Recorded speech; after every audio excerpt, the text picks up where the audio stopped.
बल्लू जंगल के पक्षियों का घोंसला बनाने का काम किया करता था। वो बहुत ही नेक दिल था और कई बार मुफ्त में भी पक्षियों को घोंसला बनाकर दिया करता था। बल्लू जी, मेरी कल ही मीनू मौसी से बात हुई है। मौसम के जानकर पक्षियों ने कहा है कि इस बार बहुत ही तेज बारिश होने वाली है, इसलिए दूसरों का घोंसला बनाते बनाते कहीं अपने घोंसले की मरम्मत करना ना भूल जाइएगा। तुम भी न रानू, खामखा चिंता करती हो। अरे मैं कल पक्का अपने घोंसले की मरम्मत कर लूंगा, लेकिन आज शाम को मुझे पहाड़ी वाले जंगल में जाना है। हो सकता है कि मैं आज ना आ पाऊं, इसलिए चुन्नू मुन्नू का ध्यान रखना।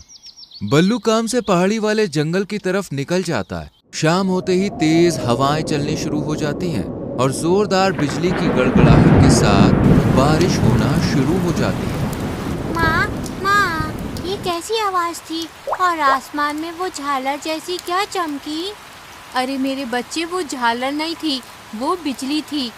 माँ, मुझे इस आवाज से बहुत डर लगता है। मैं आज रात तुम्हारे साथ ही सोऊंगा। हाँ, तुम दोनों मेरे साथ ही सोना। वैसे भी बल्लू जी आज है नहीं। मुझे तो डर है कहीं हमारा घोंसला न टूट जाए, इतना कमजोर जो है। रानू मन ही मन परेशान हो रही थी कि तभी दरवाजे पर मीनू मौसी दस्तक देती हैं। मीनू मौसी, इतनी बारिश में यहाँ क्या कर रही हो? क्या हुआ? सब ठीक तो है? पहले अंदर आओ। कुछ भी ठीक नहीं है रानू। वो देख, मेरा घोंसला पानी में बह रहा है। बारिश इतनी तेज है कि मेरा कमजोर घोंसला ढह गया। आज रात मैं तेरे साथ ही रुकूंगी। क्यों नहीं मीनू मौसी, तुमने तो मेरी कितनी बार मदद की है। तुम निश्चिंत होकर यहीं रुको। रानू, बल्लू कहाँ है? कहीं दिख नहीं रहा। यही तो चिंता है मीनू मौसी। बल्लू जी पहाड़ी वाले जंगल में काम से गए हैं, पर मुझे डर है इस बारिश में वो कैसे होंगे। ऊपर से हमारा घोंसला भी बहुत कच्चा है। तुम्हारा घोंसला तो फिर भी मजबूत था, जब वो ढह गया तो हमारे इस घोंसले का क्या ही होगा। रानू और मीनू दोनों बातें कर ही रही थीं कि तभी रानू के घोंसले की आधी छत गिर जाती है और बारिश का पानी घोंसले में आने लगता है। जिसका डर था वही हुआ। मीनू मौसी, चुन्नू को लेकर बाहर निकलो, मैं मुन्नू को लेकर आती हूँ। चारों घोंसले से बाहर पेड़ की टहनी पर बैठ जाते हैं और बारिश में भीगने लगते हैं। रानू, चुन्नू मुन्नू को ज्यादा देर तक बारिश में रखना ठीक नहीं है। मैं यहाँ इनके पास रुकती हूँ। तू जा किसी से मदद मांग ले। सही कहती हो मीनू मौसी, मैं अभी कालू भैया के पास जाती हूँ, शायद हमारी मदद हो जाए। कालू भैया, हो कालू भैया, दरवाजा खोलो तो कालू भैया। दरवाजे की तरफ देखने की कोशिश भी मत करना। तुमने कोई हवेली नहीं बनाई है मेरे लिए। ये टिच्चू सा घर है और मैं इसमें किसी को नहीं आने दूंगी। मैं तो बस देख रहा था। तुम कहती हो तो नहीं खोलता दरवाजा, लेकिन बल्लू और रानू ने हमारी कई बार मदद की है, तो फिर। चलो चलो, मदद बड़ी की है। मुफ्त में घर बना दिया तो क्या मदद हो गई? सो जाओ अब। लगता है कालू भैया और गौरी बहन सो रहे हैं। मोंटू से पूछ कर देखती हूँ।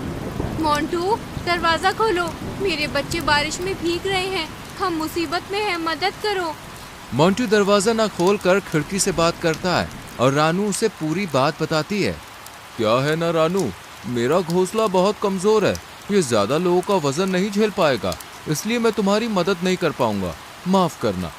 इससे पहले कि रानू कुछ बोल पाती, मोंटू खिड़की बंद कर लेता है और रानू मीनू मौसी के पास जाती है।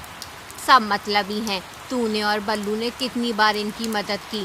किसी को राशन दिया तो किसी का मुफ्त में घर बनाया, पर आज जब तेरा घर टूटा है तो सब पीठ दिखा रहे हैं।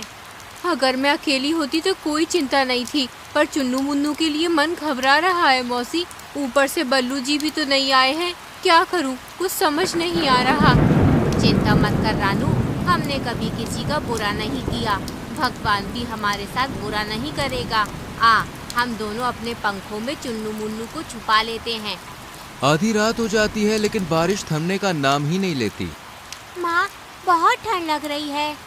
मुझे भी बहुत भूख भी लगी है। रानू, क्या तूने इन्हें कुछ खाने को नहीं दिया था? नहीं मीनू मौसी, दोनों बल्लू जी के साथ खाने की जिद कर रहे थे, पर वो तो है नहीं, और अब तो राशन भी बर्बाद हो गया। इतनी बारिश हो रही है, ना जाने हमारा क्या होगा। तू घबरा मत, चलो मेरे साथ चलो सब लोग। मीनू मौसी रानू और चुन्नू मुन्नू को लेकर एक बड़े से पेड़ के पास जाती है। पेड़ राजा जागो, पेड़ राजा, हमें तुम्हारी मदद चाहिए। क्या हुआ मीनू मौसी, तुम और रानू चिड़िया, तुम सब इतनी बारिश में यहाँ क्या कर रहे हो? पेड़ आजा, रानू और मैं बड़ी मुसीबत में हैं। देखो ना, रानू का घर ढह गया और मेरा भी, और कोई भी हमारी मदद करने को तैयार नहीं है। क्या तुम हमें रहने के लिए छत दोगे? कैसी बात करती हो मीनू मौसी? रानू, बल्लू और तुमने कितनी बार मुझे कटने से बचाया है। अब भला मैं तुम्हारी मदद नहीं करूँगा तो कौन करेगा? जल्दी से मेरे इस बड़े से होल में आ जाओ, मैं तुम्हें सुरक्षा भी दूंगा और खाने को ढेर सारे फल भी। जल्दी आ जाओ। रानू और मीनू तुरंत ही चुन्नू मुन्नू के साथ पेड़ के होल में बैठ जाती हैं। वहाँ बहुत सारे फल भी खाते हैं वो लोग, और फल खा के सभी अपनी भूख मिटा लेते हैं। देखते ही देखते पूरी रात गुजर जाती है। मीनू मौसी, सुबह हो गई है, बारिश भी रुक गई है। मैं जाती हूँ पहाड़ी वाले जंगल में बल्लू जी को देखने। तुम चुन्नू मुन्नू का ध्यान रखना, मैं जल्दी आ जाऊंगी। हाँ हाँ, मैं इनका ध्यान रखूंगी। माँ, मुझे भी तुम्हारे साथ चलना है। हाँ मुझे भी, मैं भी अब उड़ सकता हूँ, हमें भी अपने साथ ले चलो ना। चुन्नू मुन्नू के जिद करने पर रानू उन्हें भी अपने साथ ले जाने के लिए तैयार हो जाती है, और फिर तीनों बल्लू को ढूंढने निकल पड़ते हैं, जो पहाड़ी वाले जंगल में एक ऊंचे से पेड़ पर बैठा हुआ था। बल्लू जी, मैं तो घबरा ही गई थी, आप आए ही नहीं। रानू, मैं तो आ रहा था, लेकिन बारिश इतनी तेज अचानक आ गई कि मुझे मौका ही नहीं मिला, इसलिए अब निकल रहा था कि इतने में तुम आ गई। चलो अपने घर चलते हैं। नहीं बल्लू जी, मैंने कहा था ना अपने घर की मरम्मत कर लीजिए, पर आपने मेरी एक नहीं सुनी और हमारा घर बारिश में टूट गया। अरे नहीं, तो तुम सब कहाँ रहे रात भर? रानू बिल्लू को सब बताती है, और फिर चारों अपने जंगल के लिए निकल पड़ते हैं। उन्हें पहुंचते पहुंचते शाम हो जाती है, और तेज हवाओं के साथ हल्की हल्की बूंदाबांदी शुरू हो जाती है। अरे नहीं, लगता है मैं आज भी अपना घर नहीं बना पाऊंगा। कोई बात नहीं, हम पेड़ के होल में रह लेंगे, वो बहुत बड़ा है। हाँ, और वहाँ बहुत से मीठे फल भी हैं खाने को, मजा आएगा। चारों पेड़ के होल में पहुंचते हैं, जहां मीनू मौसी भी बैठी हुई थी।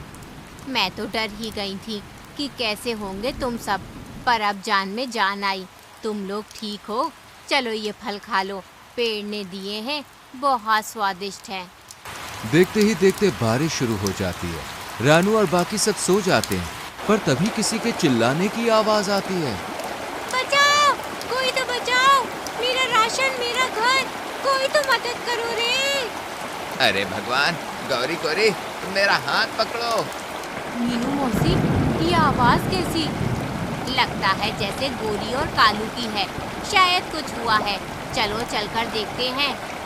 हाय भैया, कोई बचा लो रे, बचा लो। अरे नहीं, गोरी तो डूब रही है। मैं अभी उसे बचा कर लाती हूँ। रानू तुरंत ही नीचे की तरफ जाती है और गौरी को बचा लेती है, पर जंगल का माहौल देखकर वो हैरान रह जाती है। चारों तरफ पानी ही पानी था। सभी पक्षियों के घर पानी में तितर बितर हो गए थे। रानू, गौरी को मत छोड़ना, उसे तैरना नहीं आता, वो मर जाएगी। हाँ हाँ कालू भैया, मैंने पकड़ लिया है। कोई मेरी मदद करो, मैं अपने ही घर में फंस गया हूँ, कोई मदद करो। रानू गौरी को लेकर पेड़ के पास पहुँचती है। इतने में उसे मोंटू की आवाज सुनाई देती है। मीनू मौसी, ये मोंटू की आवाज कहाँ से आ रही है? ऐसा लगता है वो जो पानी में घर बह रहा है ना, उसमें से आ रही है। हाँ, ये तो मोंटू का ही घर है। देखो ऊपर मोर पंख भी है, लगता है मोंटू की जान खतरे में है। मैं अभी उसे बचा कर लाती हूँ। मैं भी आती हूँ। और मैं भी। कोई तो मुझे बाहर निकालो, ये दरवाजा जम गया है, पानी भी अंदर भर रहा है, बचाओ, कोई तो बचाओ। तुम चिंता मत करो मोंटू भैया, हम आ गए हैं। तीनों मोंटू को जैसे तैसे घर से बाहर निकालते हैं और बाकी जंगल वासियों को भी सही सलामत पेड़ के होल में ले जाते हैं। रानू की दिलेरी देखकर सभी पक्षियों के सर शर्म से झुक जाते हैं। रानू बहन, मैंने तुम्हारे बुरे वक्त में तुम्हारी मदद नहीं की। तुम रात भर अपने बच्चों के साथ मदद को भटकती रही, लेकिन मुझे फिर भी तरस नहीं आया और तुमने एक बार भी अपने बारे में नहीं सोचा और मेरी मदद करने दौड़ पड़ी। मुझे माफ कर दो। मुझे भी माफ कर दो रानू और मीनू मौसी, मैं भी उतना ही गुनहगार हूँ जितनी की गौरी। इसने मना किया और मैं मान गया। मुझे तो तुम्हारी मदद करनी चाहिए थी। मैंने भी तुम्हें यूं ही छोड़ दिया, ये जानते हुए कि बल्लू भैया घर पर नहीं है। मैंने तुम्हारी मदद नहीं की, मुझे भी माफ कर दो। कोई बात नहीं, आप सबको अपनी गलती का एहसास है, हमारे लिए यही काफ़ी है। और वैसे भी गलती का एहसास होना सबसे बड़ा पश्चाताप होता है। मैंने आप सभी को माफ़ किया। रानू ने माफ कर दिया मतलब मैंने भी माफ कर दिया। लेकिन याद रखना, हम सब एक दूसरे के सुख दुख के साथी हैं, इसलिए ऐसा दोबारा ना करना। तो देखा दोस्तों, रानू और मीनू को उनकी अच्छाई का फल आखिरकार मिल ही गया। इसलिए कहते हैं कि कभी किसी को मुसीबत में पीठ नहीं दिखानी चाहिए, क्योंकि परेशानी कब आपके दरवाजे पर आ जाए कहा नहीं जा सकता। इसलिए सबकी मदद करनी चाहिए। क्या पता आपकी अच्छाई का फल किस रूप में मिल जाए।